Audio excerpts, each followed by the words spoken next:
Welcome to Tech Notice, my friends. As you well know, CES is happening and lots of companies are releasing lots of new stuff. Now, AMD has made their big announcement. Interestingly, Lisa has pulled a bit of an intel here. If you actually dive deeper into what's actually changed, you're gonna have to get a magnifying glass to actually see what has changed. Let's go. Hey, I just want to say thanks very much for watching. Happy New Year if you haven't met before. And yeah, like the video if you find these types of news interesting, and I'd love to know what you think in the comment section below. Let's go. This just arrived. Look at the color. So since we've got the red case here, let's start with AMD news then. So AMD just launched their new AMD RYZEN AI 400 series mobile chips. As you know, this P16 that came out, this uses the AI9 HX375 CPU. This is the previous generation. Now there's the new one, 400 series 475, which I'm actually excited to test out. So if you'd like to see that, hit subscribe to not miss the videos, because I know we're gonna have some coming in later on in the year. So I'm excited to test them out, and there's lots of other exciting announcements. After kind of listening to the keynote and watching the stuff, I started to think, what exactly has changed? The main things that we'd like to see is core count. Is this the same? Yes, same 12 cores, 24 threads. What about the Zen architecture? No, that's just the same. What about the node that they're using? So maybe it's more power efficient. No, it's exactly the same, 4 nanometer FinFET from TSMC. What about more power? Is it pulling more power? No, it's exactly the same. What about the GPU, like architecture? Is the GPU or iGPU different? No, it's exactly the same. There are 3 small changes that AMD has made. Number 1, now the boost clock goes from 5.1 gigahertz to 5.2. So we got extra 100 megahertz.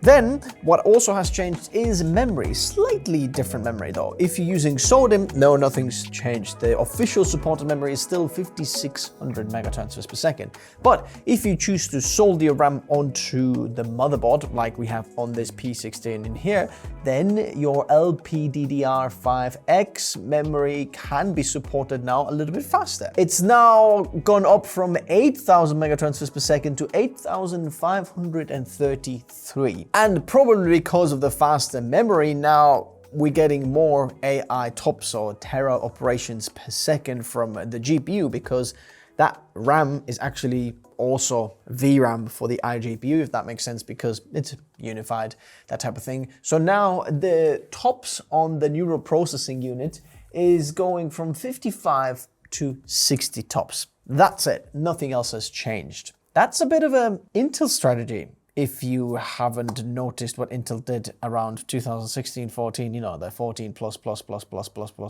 Not much of a difference. Obviously, the specs don't look impressive. We're gonna have to see in real life what actually has changed, but that kind of shows me that I'm not really expecting a massive CPU increase in power.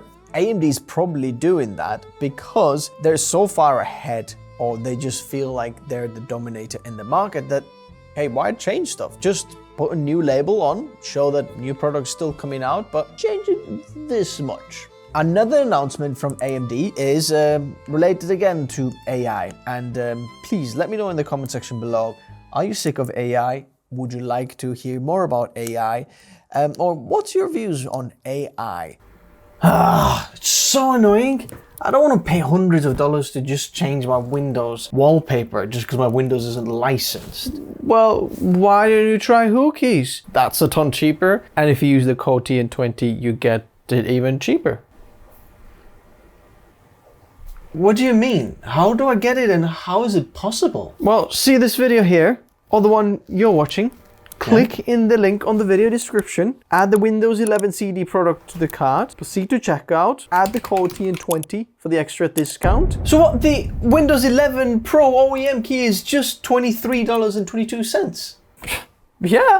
Choose the preferred payment option and complete the purchase. The key will be available on the purchased orders in a few moments. Copy the key and paste it into your Windows activation settings, and you're all done. Well, that was easy. Is that Ryan Gosling? No. Anyway, by the way, the same discount code also works website-wide, so go check out other products, maybe like Microsoft Office.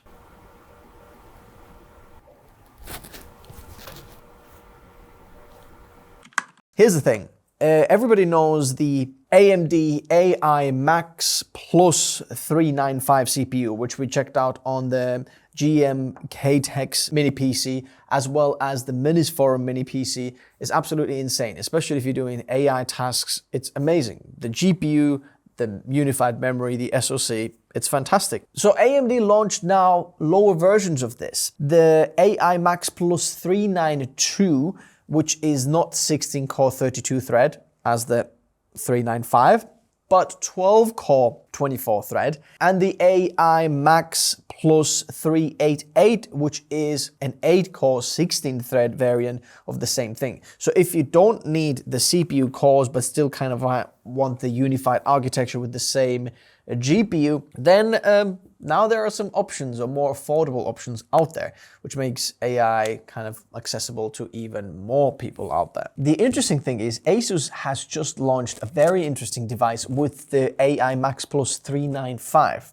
So the max version of the 16 cores and 32 threads. So this is the PX13 and this is the GoPro edition. Remember we checked out the last year's version with the 375HX with RTX 4070, and I really love that device. Now they've taken away the dedicated RTX card, but just given the 395 Plus, which is a very interesting combination and very interesting choice. Here's a few thoughts. We actually had hands-on early last year before Christmas, where we actually saw these devices, and I managed to have a look and actually have a few hands-on of the early device, which is really, really cool. Thanks ASUS very much for letting us check them out. And I can't wait to actually test this for you. But why am I excited about this is because, interestingly, the P16 that we also have in the studio, this one here, is only 12 cores, 24 threads with the AI9HX375. But now the smaller version of the device has a much better CPU.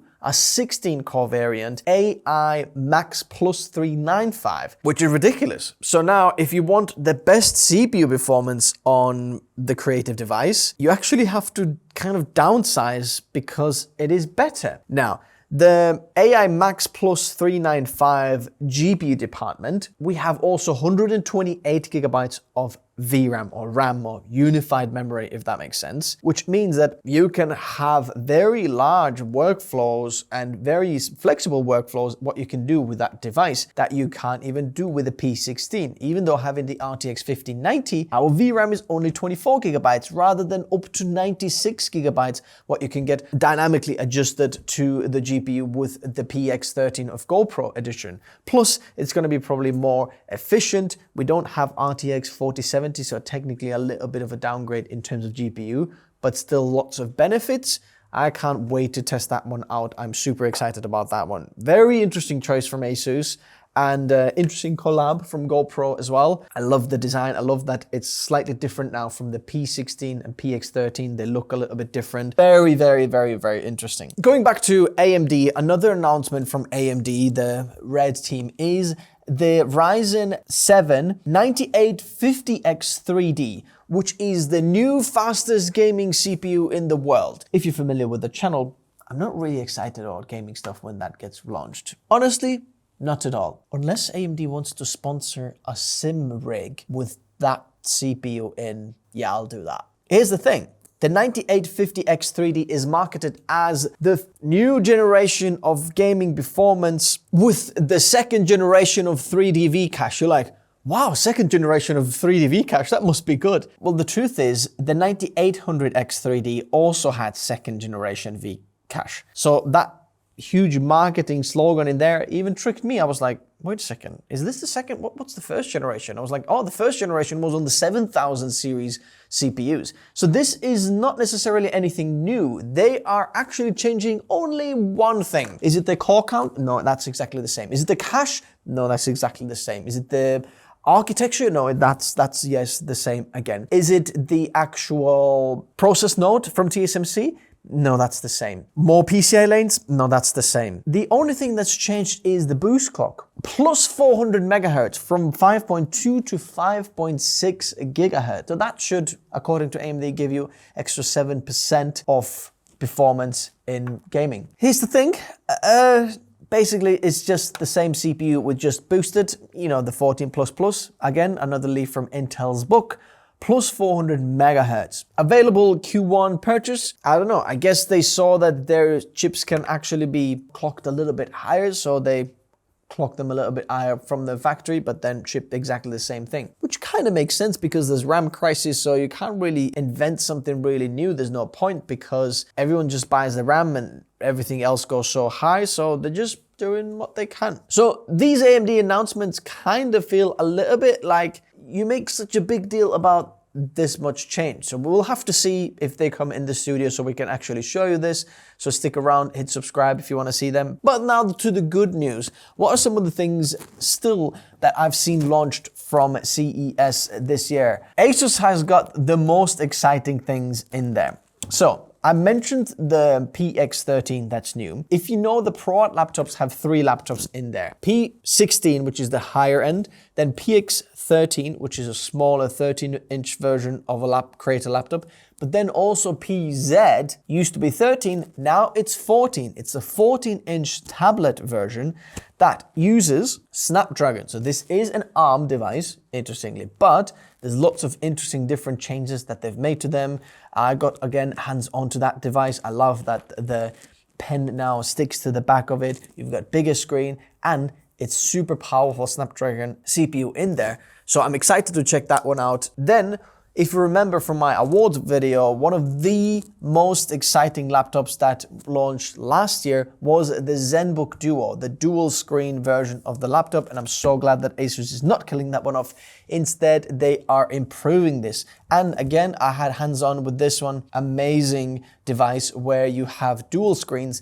They've made the hinge different. Now it's even more unified. Everything's gone better with this one. And I love that they're not reinventing the wheel on that laptop, but just improving it. And I'm really happy which direction that goes into. Again, can't wait to test that one out on the studio later on in this year. There is something that ASUS also showcased there that nobody, I promise you won't find anybody talking anything about this. If you can find this, please let me know which creator is talking about this. Even I was not impressed, or just kind of, it didn't catch my eye, yet I think this is one of the most underrated products of 2026. ASUS is launching something called ExpertBook. And I've heard that someone higher up in charge, who's in charge of that expert lineup, actually has personal interest in making the laptop really, really cool. So for the first time, the ExpertBook is the most interesting laptop that ASUS has launched. There's so many little technical innovations and engineering that they've done with this one is super interesting. So you might be saying, so well, what's exciting? Firstly, haptic. It's the only flipping haptic laptop that ASUS has on the lineup. And it's meant for business use for the ExpertBook. What? I mean, when I tried that one, it was absolutely amazing. Plus, it's super quiet. It's got lots of performance. It's got tandem OLED screen. It's super light. It ticks so many different boxes. And I wish I actually stopped and took some footage of this, but I was actually on my way out from the showcase while I stopped and just accidentally kind of started talking about this laptop to one of these guys there at the ASUS booth. And I was like, wait a second, is this haptic? You know, yeah. And then I got more and more excited. Most likely we're going to get this in the studio as well. And I can't wait to show you this one and to actually have hands on this and to really show how good that one is. This probably could be one of the best underrated laptops that comes out 2026. Actually, there's one more company to mention, which is MSI. Interestingly, MSI has always been this very, very gamery brand. But if you remember from our GPU guide, I gave them massive credit for where they're going with the GPU design. Minimalistic and very nice design, if you remember that. Now, actually looking at the laptops that they're releasing for this year, it looks very, very much the same. The Prestige 14 and 16 look amazing. Plus, they have this very, very cool pen design. The pen, obviously the screen is touchscreen, but the pen for the touchscreen is actually hidden kind of inside the stand of the laptop, the tiny little standoff which is absolutely amazing. Plus, it's got super capacitor inside, which means that for only a couple of seconds of charge, it can last you 40 minutes full usage, which is absolutely amazing. Now, they look really, really nice, minimal. I like how the MSI Dragon kind of is in the background now, and the new design of the logo is really, really nice. I'm happy to see that. Then the Stealth version laptop, the 16 especially, is absolutely amazing. Now, this could be one of those amazing laptops of the year where the design of the laptop is just very, very nice, kind of MacBooky, and I think that is a big compliment to a gaming laptop. Yet it can offer Intel Core Ultra 300 series CPU plus RTX 5090 in a very, very compact and really nice looking kind of platform.